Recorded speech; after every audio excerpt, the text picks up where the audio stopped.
Well, up last night till 2:30 in the morning, putting this thing together, and I finally got it done, man. What a mess, dude. Check it out. So I got the Fanatec brake system in. Feels just like a Willwood brake, kind of. It's real stiff. You can kind of control the stiffness, and the actually rebound on it feels like hydraulic. It doesn't feel like a spring. Of course, I took the whole thing apart, which I didn't want to do because, of course, you ain't sending it back once you take it all apart. And so I disassembled the whole thing, so I had to move the brake over here because this bar right here, it feels funky when you have to brake with this bar right here.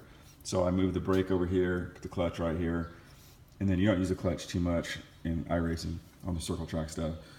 And man, when I got it all in, look how close it is, man, within the like 1/8 inch on each side. And after I did, I thought, man, that would have really stank if I would have put this all together and then it didn't fit. You know what I mean? But it did barely. I went to American Fab, made me up a plate for the foot plate, and then actually when I installed it, it was it's so stiff, man, because it's like I said, it's like a real race brake, man, and it's like these game sets aren't really made for, they're made to have these little springs that are like super light, not to have a race brake put on it, and it's pretty cool. They sell this kit where you can kind of change the stiffness and rebounds and all that stuff of what the brake feels like. It's got greases that you can put it in there to kind of give it a little bit of resistance feel to it. But no, it's really cool, man. I actually took it out last night. I didn't have that much time to play it, but I took it out to like Eldora, and it felt really cool. See, it's got this cam adjustment on the back for the brake that adjusts the stiffness on it, and then you can adjust the spring. You can actually put preload in the spring, or there's another kind of spring that you can put in there.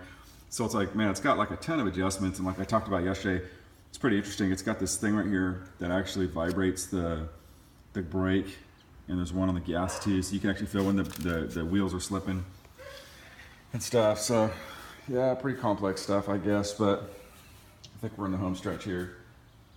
And oh yeah, one more thing too, man. It was so stiff that it was flexing my whole unit. Like it was flexing everything here, the whole seat, because it really wasn't made for that. So I actually had to go out there last night about 11 o'clock. I had to head over to the shop and fabricate some braces for this to like on both sides to make it so it doesn't flex anymore. Now it's rock solid, but it kind of shows you how stiff these brakes are compared to like a standard like GX 27. And then actually when I put it in, I was really worried about, okay, I got a G27 wheel with Fanatec brakes, and when you go into iRacing, what's going to happen? But that was pretty fluent. Actually, I went in there and it recognized them both, and I was off, man. It's pretty sweet. So yeah, just pretty pumped up on that. Fanatec brakes.